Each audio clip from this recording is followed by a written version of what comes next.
L'été, la Corse voit débarquer près de 3 millions de touristes pour une population l'hiver estimée à 280 000 habitants.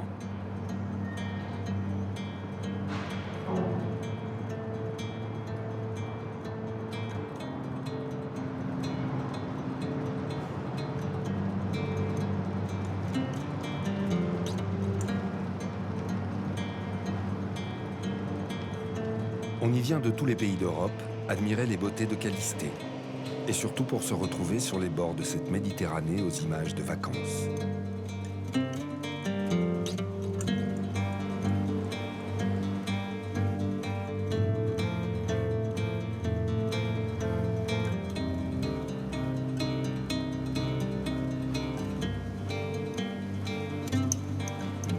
Pour beaucoup, la Corse n'est qu'un long littoral de plages, toutes différentes et tout aussi belles les unes que les autres. C'est l'or bleu de la Corse, l'objet de toutes les convoitises.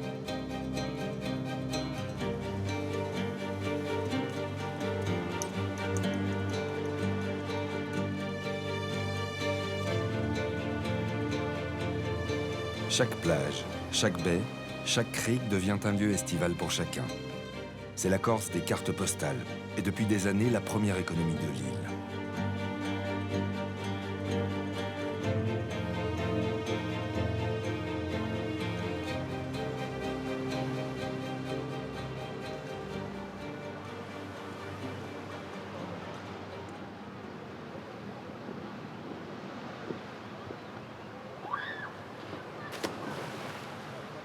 Calanque de Piane, golfe de Girolate, golfe de Porto.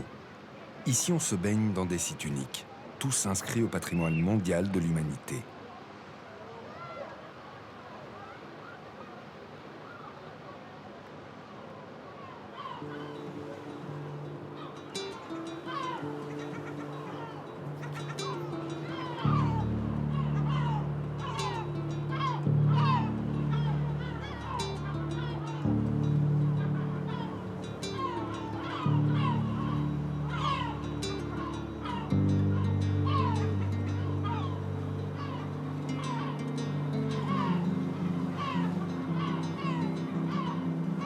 Au début du printemps, le golfe de Porto est un silence de vagues et de vent. La nature, ici, se donne des airs de bout du monde.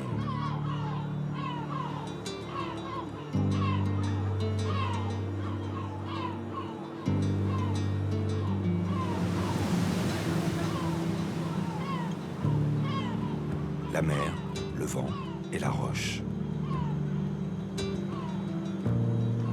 Ici, tout n'est que volcan, lave, rhyolite, basalte, magma sorti en furie il y a des millions d'années.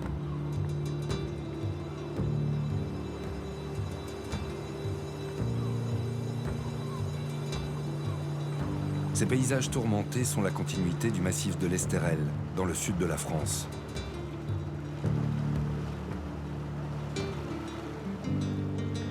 C'était il y a bien longtemps, lorsque la Corse n'était pas encore une île. À l'ère tertiaire, c'est l'éruption volcanique ultime. Les massifs s'effondrent, la Corse part à la dérive. Des millions d'années plus tard, la presqu'île rouge de Scandola accumule les titres en devenant la plus belle réserve intégrale de France et une aire maritime protégée.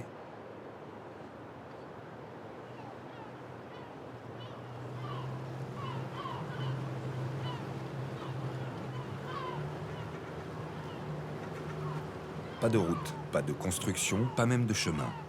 Seulement une cathédrale de nature que préserve sans aucune concession Jean-Marie Dominici. Si vous voulez, je me sens chargé d'une mission à mener. Et cette mission, c'est de faire prendre conscience aux Corses et au monde en général qu'on a un paradis à proximité de la mer.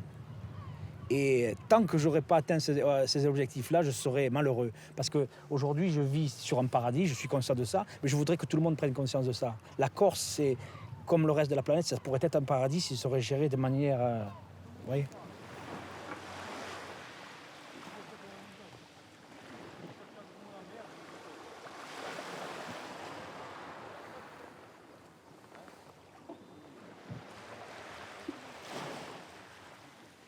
Ces vieux boucs sauvages témoignent de l'histoire de Scandola, et des bergers qui transhumaient ici encore au siècle dernier.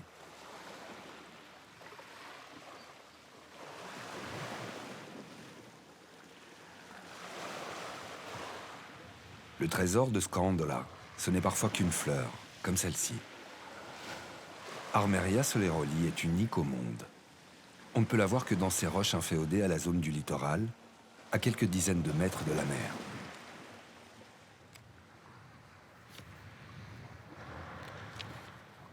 Elle est si rare que des universitaires venus de Bretagne et de Corté se sont penchés sur elle, l'ont localisée, répertoriée et finalement baguée.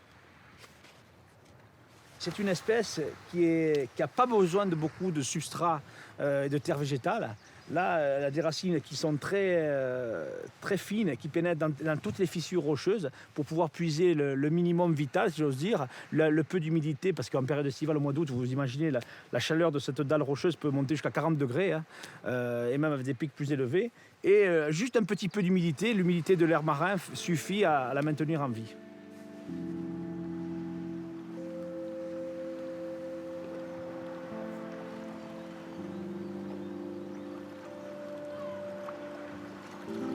Tout aussi rares, l'Hérodium de Corse ou encore le sénesson à feuilles de marguerite.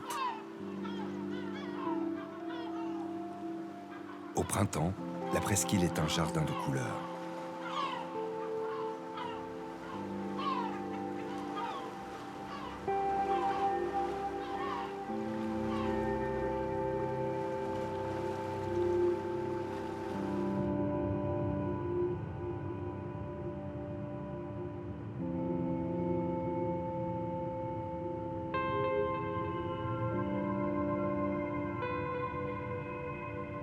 La réserve naturelle de la presqu'île de Scandola est autant marine que terrestre.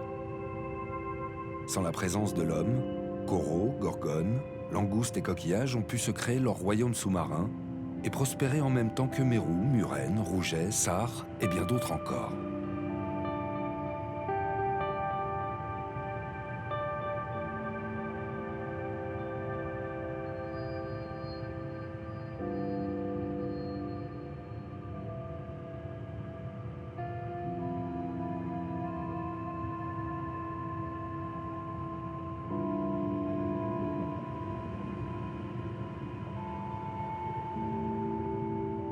C'est ce site-là qui est le site le plus habité par les mérous de Méditerranée. C'est 700 individus sur pratiquement 40 hectares. C'est remarquable, c'est des individus qui pèsent plus de 30 kg, 30 à 40 kg. C'est des grosses espèces, des gros barracudas, des gros mérous, des gros corbes, des gros sards, plusieurs espèces de sards, des nouvelles espèces comme le mérou royal, Mycteroperca rubra, le corail. Le corail qui est très présent sur la zone, puisque c'est une zone très protégée. Et on a la chance d'avoir du corail très présent, à des profondeurs accessibles, peu profondes. Le corail rouge est un fragile animal de calcaire. Dans ses eaux pures, il abonde, comme nulle part ailleurs en Méditerranée, à une dizaine de mètres de la surface.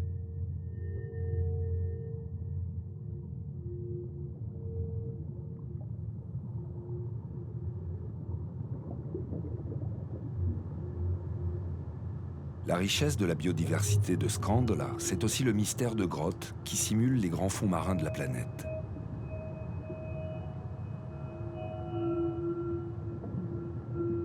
Ces crevettes narvals ne supportent pas la lumière et vivent généralement dans les abysses des grands fonds océaniques, à plus de 200 mètres de la surface. Pour les mustels, ces trous noirs sont un paradis. Ces poissons raffolent de ces crustacés dont ils sont entourés par milliers.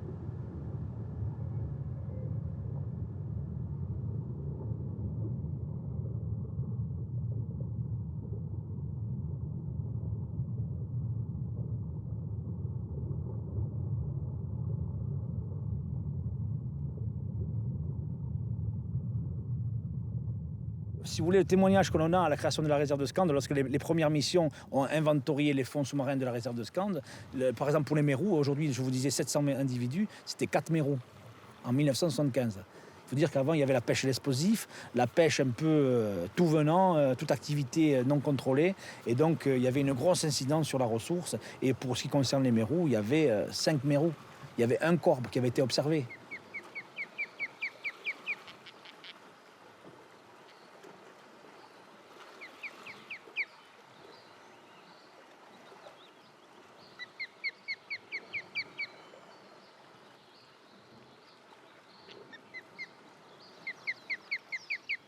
Sur les pitons rocheux de la presqu'île, le balbuzard pêcheur vient nourrir sa famille. Si rare, ce grand rapace est l'emblème de cette réserve.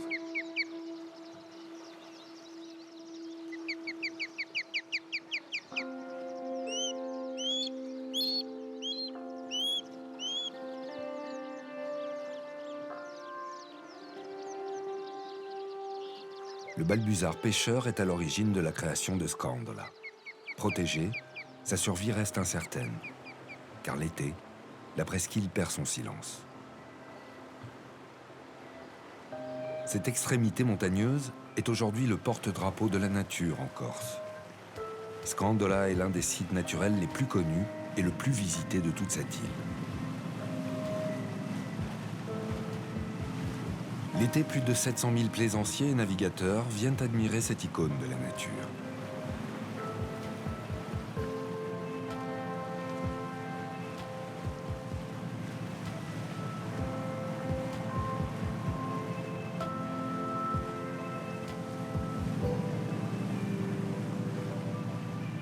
La principale attraction est de s'approcher au plus près des pitons rocheux où nichent encore les derniers balbuzards. Dérangés dans leur couvée, les couples s'exilent pour un endroit plus calme en Méditerranée.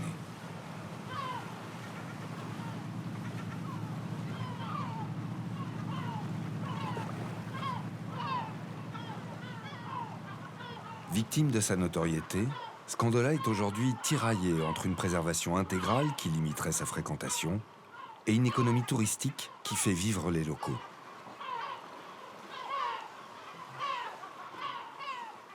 Le paysager de Scande, c'est l'âme corse qui est représentée ici. C'est le tourment, c'est le stress, le fait de non avoir accompli ce qu'on pourrait accomplir, c'est-à-dire accomplir notre avenir de manière sereine, de manière paradisiaque, puisqu'ici c'est le paradis. Mais le problème, c'est qu'on a le paradis tout proche, mais on ne peut pas y accéder. Parce que l'homme a des travers qui fait qu'il va s'opposer à ce paradis. Et il est dit dans la Bible ou dans ce qu'ont annoncé certains grands écrivains, que le paradis est tellement près qu'on ne le voit pas. Et Scandola, c'est ça. Le paradis est là, mais on ne le voit pas.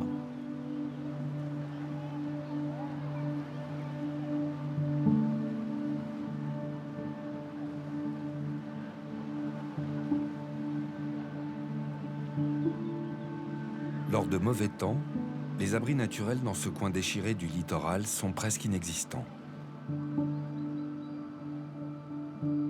De Calvi au golfe de Sagone dans le sud, seul le port forain de Girolate peut abriter les plaisanciers.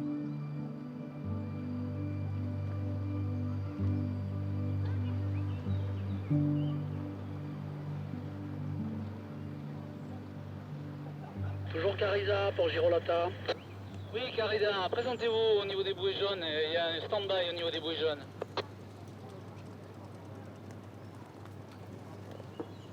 Marie, j'ai un 13 mètres 30 pour 2 mètres de tir en dos, il n'a pas réservé.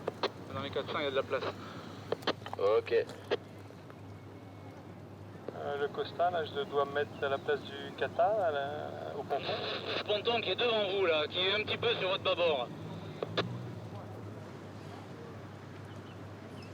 Jean-François Lucioni, le patron du port de Girolate, a bourlingué plus de 20 ans le long de ces montagnes échouées dans la mer.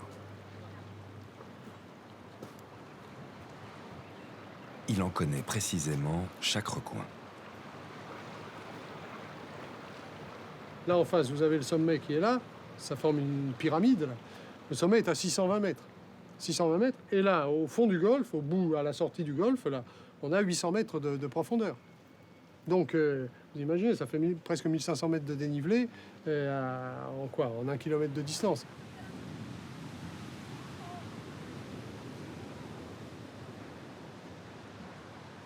Contre ces reliefs presque verticaux qui sont tout le long de la côte, la mer frappe et donc il y a un phénomène de ressac qui se crée et qui renvoie les ondes contre les ondes principales jusqu'à plusieurs milles au large.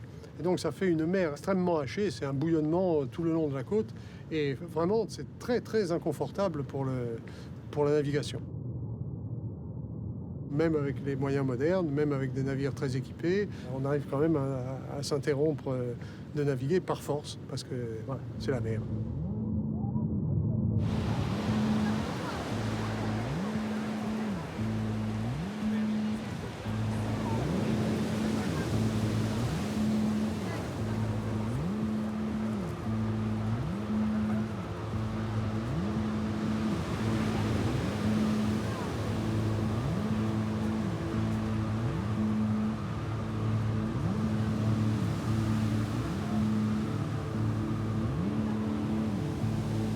Lorsqu'en été se lève le Libeccio, ce vent fort qui souffle entre ouest et sud-ouest, la mer devient redoutable.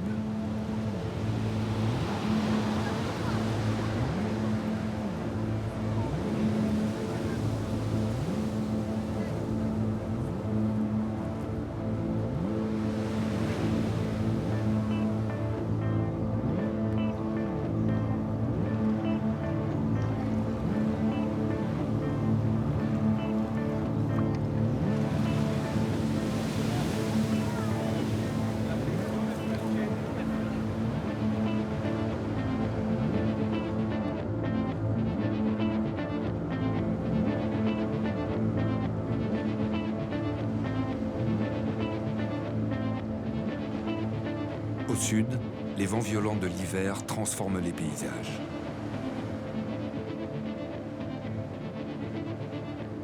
Le Libeccio, la Tramontane, le Grecale, le Sirocco, le Punente. Les vents qui soufflent sur la Corse, les embruns et le temps composent avec la roche un véritable bestiaire minéral.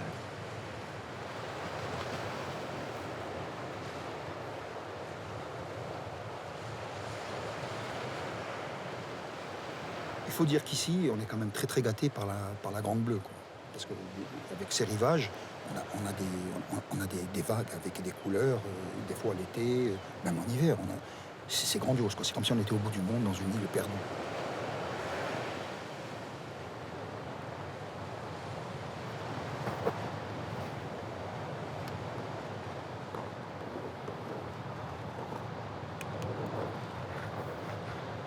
Ce sont ces paysages d'un ailleurs que recherche Marin. Ceux d'une île qui serait restée vraiment sauvage, préservée des hommes, pour admirer sans fin l'effrayante beauté de la nature. On le voit, hein, ces montagnes, ces rochers, on voit que vraiment c'est très tourmenté. Le vent est roi ici, le vent est capable de creuser la pierre ici. C'est quelque chose d'hallucinant. On le voit dans tous les taphones et tout ce qu'on voit. Ces phénomènes géologiques, beaucoup de gens viennent ici, les naturalistes, ils viennent ici pour observer. Ils restent quand même médusés par la force de l'élément sur la pierre et sur ce qui pourrait paraître éternel, quoi. Mais finalement, on s'aperçoit que le vent et l'eau vraiment sont plus forts.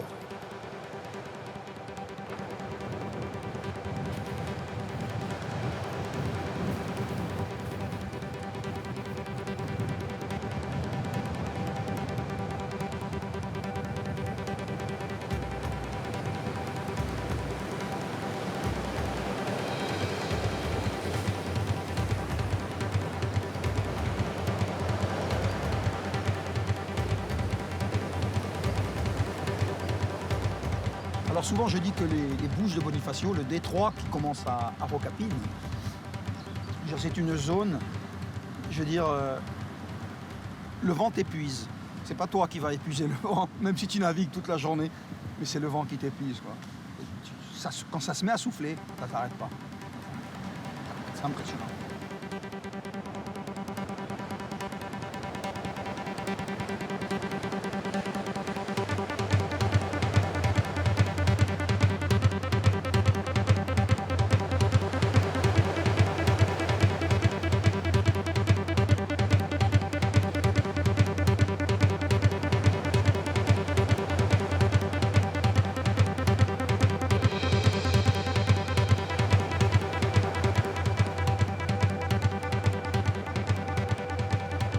Là, c'est le pays du vent. Il y a le Cap qui a enregistré quand même des pointes. Certaines fois, il y en a qui parlent de 240, 260 km/h en rafale, ce qui est énorme. Très souvent, on a force ouragan ici, c'est-à-dire la force 12 Beaufort. Et ça souffle en furie, là, en furie.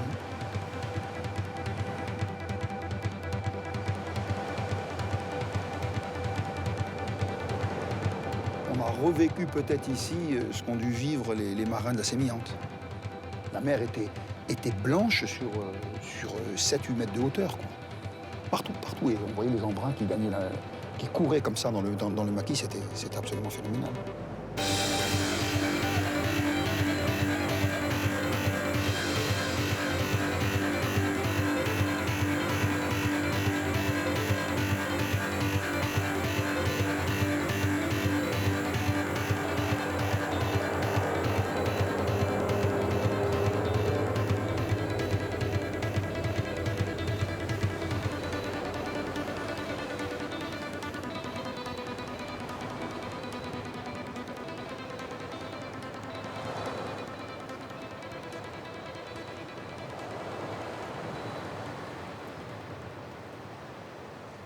C'est la Méditerranée, mais elle est discréditée dans le monde des...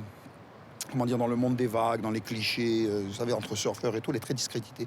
Ils l'appellent la baignoire, parce que c'est une mer presque une mer intérieure.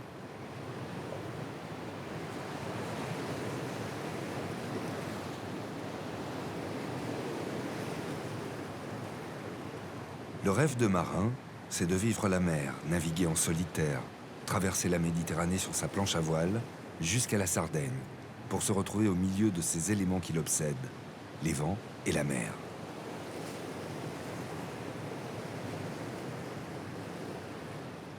Bon, la beauté frappe, les lumières, la lumière, les saisons, très très très marquées les saisons, les senteurs.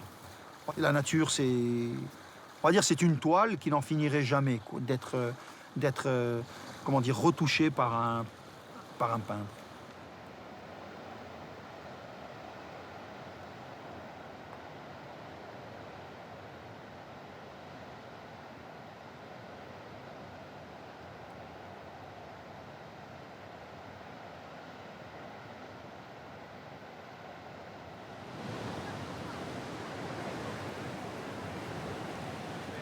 Les Bouches de Bonifacio sont le lieu de tous les dangers pour la navigation, là où se sont fracassés tant de vies.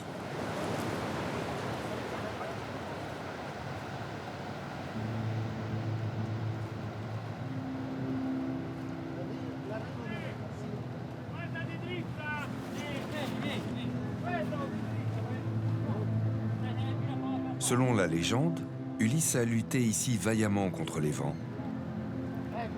Sa flotte d'une dizaine de navires viendra pourtant s'échouer devant ce prosénium de calcaire, les hautes falaises blanches de Bonifacio. Le combat aurait eu lieu ici, dans les Bouches de Bonifacio, aujourd'hui le détroit international entre la Sardaigne et la Corse. Bonifacio, c'est le cul-du-sac de la nation, la fin du territoire pour la France. Cette extrémité de la Corse fut pendant des siècles le vis-à-vis militaire avec la Sardaigne, une citadelle pour frontière avec l'autre monde méditerranéen. Bonifacio, c'est surtout le plus beau port naturel de toute la Méditerranée.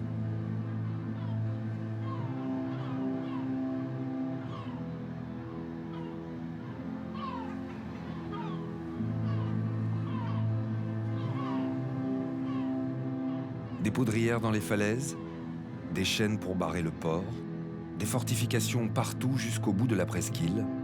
Bonifacio était un préside fortifié avec des espaces entièrement annexés par les militaires. Dans les années 70, ce territoire devient à nouveau cohérent avec la création d'un parc marin qui unit la Corse et la Sardaigne pour la protection de la biodiversité. Le fleuron de cette réserve naturelle des Bouches de Bonifacio, c'est l'archipel della Vedi, un conservatoire de la faune et de la flore spécifique à la Méditerranée.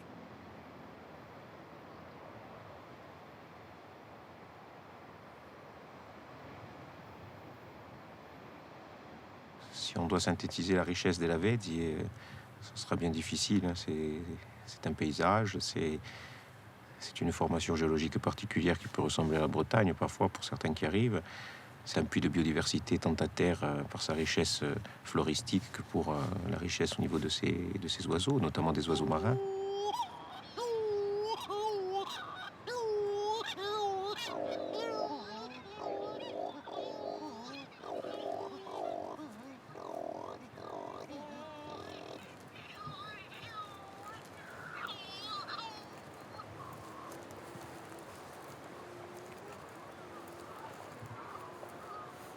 Les puffins cendrés, qui se lamentent tels des nourrissons, nichent la nuit sous les cahots rocheux.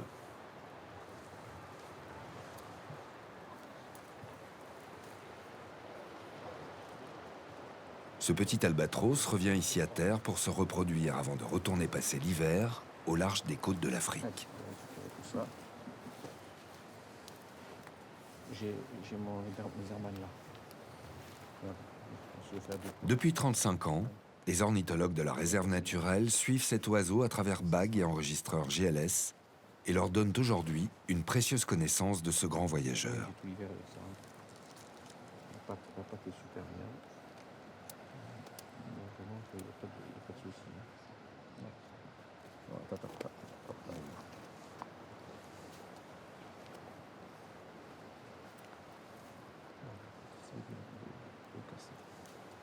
Alors, notez le numéro du GLS.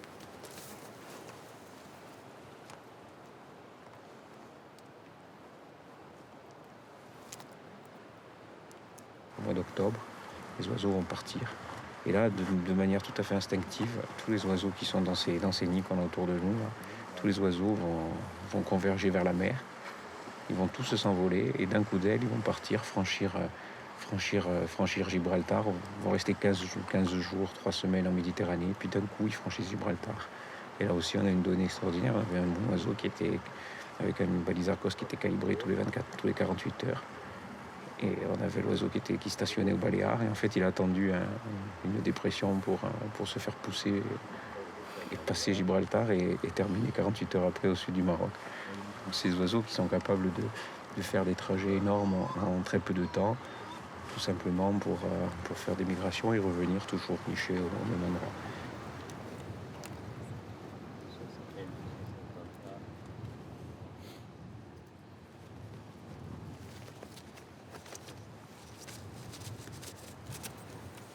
Bon, on le remercie quand même pour tout ce qu'il a fait pour la science. Hein.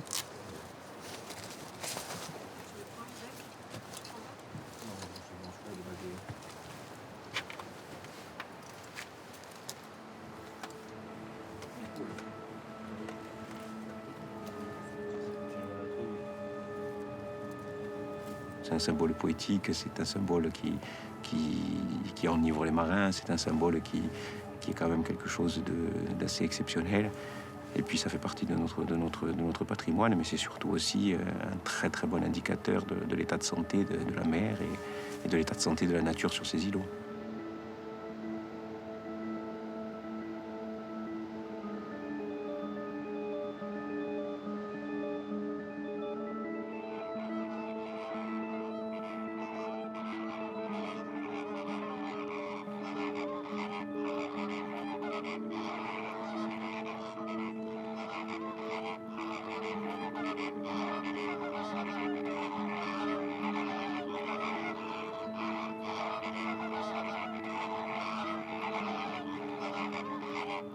Les flamants roses arrivent de Sardaigne, de Camargue ou de Turquie pour un séjour hivernal sur les étangs de la plaine orientale de Corse.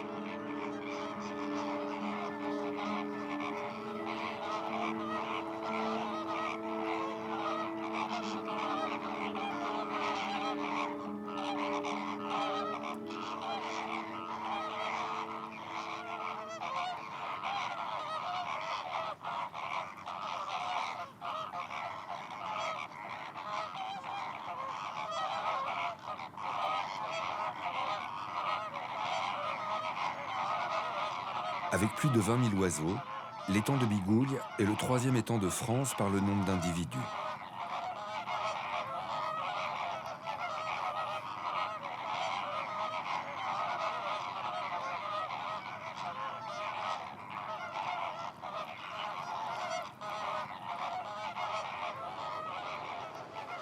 Ce qui est aujourd'hui un vaste espace naturel était jusqu'à la fin de la Seconde Guerre mondiale le pays des terres humides, le domaine des eaux stagnantes et de la terrible malaria.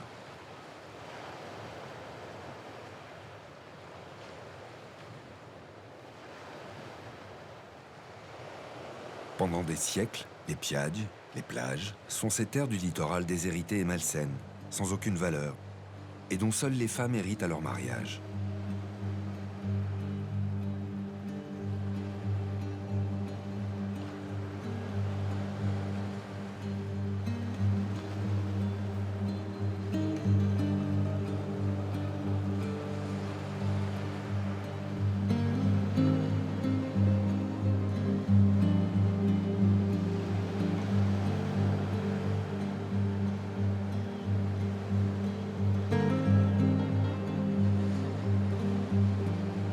Pourtant, cette terre du littoral possède une longue histoire dont la nature garde encore les traces.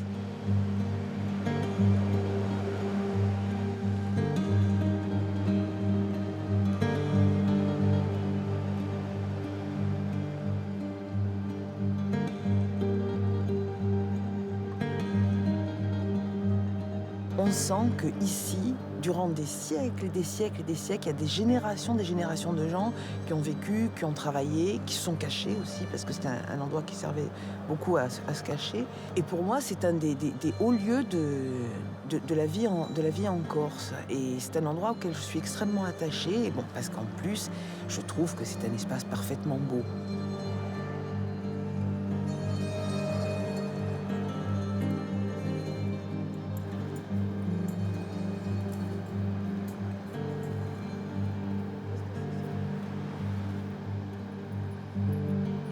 Il y a une trentaine d'années, Francis Léandre et Fabienne Maestrach entreprennent de rouvrir le sentier du littoral emprunté depuis des siècles entre Campo-Mort et Bonifacio.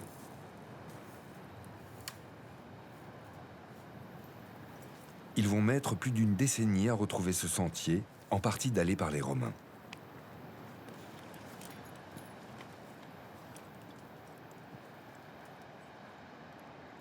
À coups de machette dans le maquis, en interrogeant les anciens bergers, ils remettent à jour toute une partie de l'histoire de la Corse qui s'est écrite ici, sur ce littoral aujourd'hui emblème de la nature sauvage.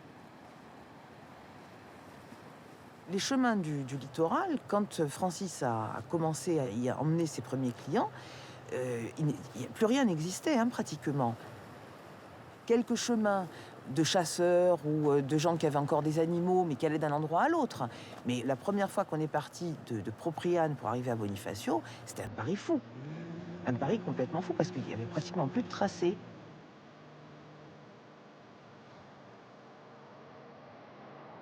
Contrairement à ce qu'on pense, les Corses, effectivement, sont surtout des gens de montagne, etc., etc., mais il y a une partie de la Corse qui est tournée vers une vie maritime, et en particulier des chemins maritimes. Donc très souvent, il y avait des marchandises qui étaient acheminées par la mer.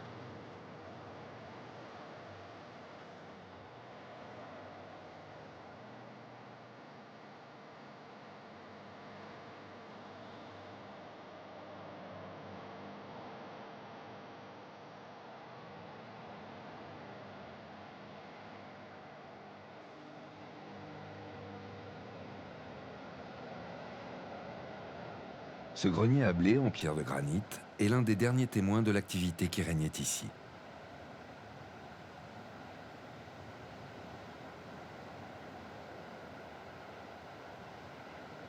Moi, ça fait 30 ans que je la connais comme ça.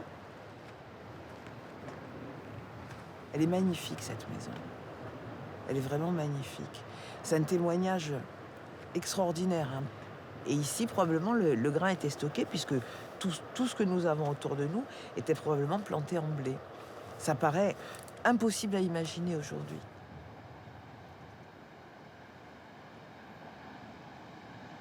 La Corse, c'était un jardin, et c'est quelque chose qu'il faut bien comprendre, ça. C'était un jardin qui commençait à Bonifacio et qui se terminait à la Giralia dans le Cap. Et tous ces chemins que nous voyons, c'était des chemins qui étaient faits pour que circulent les marchandises, et pas uniquement des gens. Des marchandises ou des troupeaux. Et maintenant, c'est devenu une espèce de figure emblématique de la nature sauvage. Mais si les Corses d'il y a même pas un siècle revenaient et qu'on leur dise ça, en plus pour eux, ça serait une humiliation sans fond. Ça signifierait qu'ils n'ont pas été capables d'entretenir leur territoire, ce qui est la vérité d'ailleurs. Moi, en ce qui me concerne, je voue une haine féroce au maquis. Je trouve que ça sent très bon, c'est très joli sur la carte postale, etc., etc. Mais moi, je suis agriculteur. Le maquis, c'est mon ennemi numéro 1. Et donc, quand je vois ça, après l'émotion esthétique, pour moi, c'est un énorme serrement de cœur, parce que ça signifie qu'il n'y a plus d'humains pour occuper l'espace. C'est très beau, l'espace sauvage. Mais nous, il faut qu'on y prenne notre place aussi dans cet espace.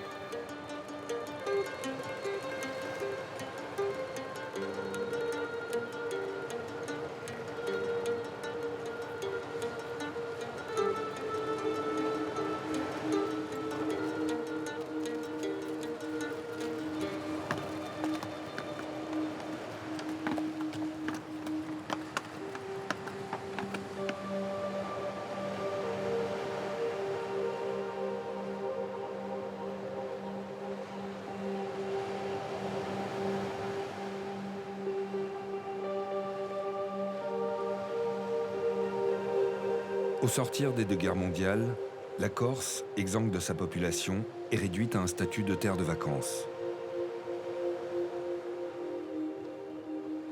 L'État français décide de développer l'économie insulaire par le biais de sa première richesse, son capital nature. Les grands projets d'aménagement touristique visent d'abord les sites naturels les plus remarquables. Sur l'archipel des Sanguinaires, dans le golfe de Porto, à la pointe du Cap Corse, les promoteurs osent les projets les plus fous. Ports de plaisance, héliports, casinos, des terrains de sport, des hôtels avec plus de 15 000 lits.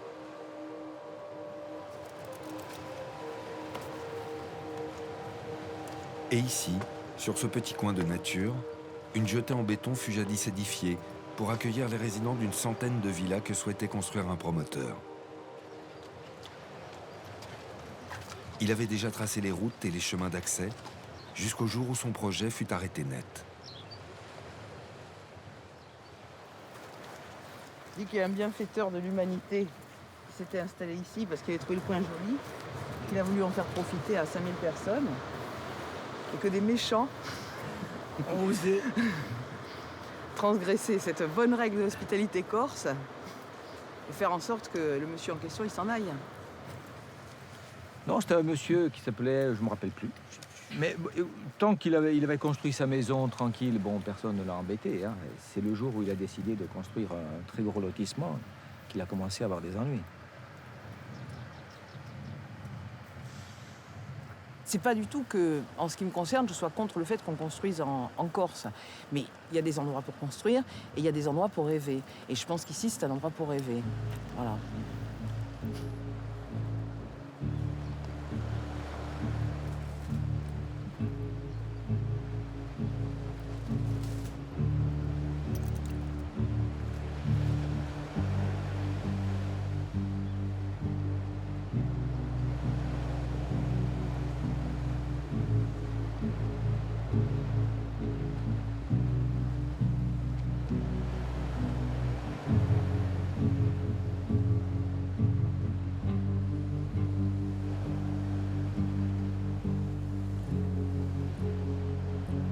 Ça fait des siècles qu'on se bat pour la Corse. Hein.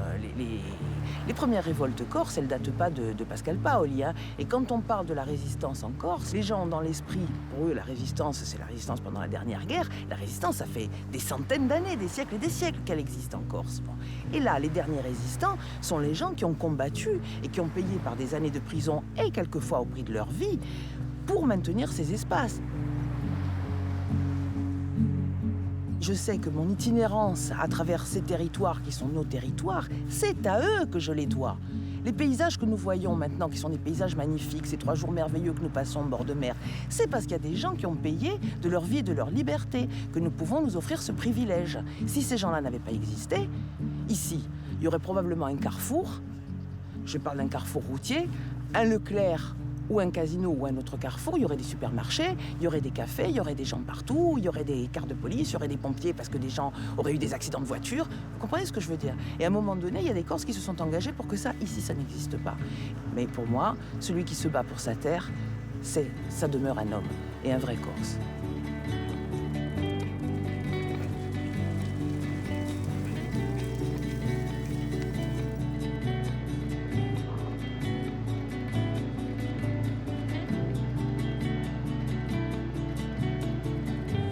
Comment concilier nature et tourisme dans une île aussi fragile?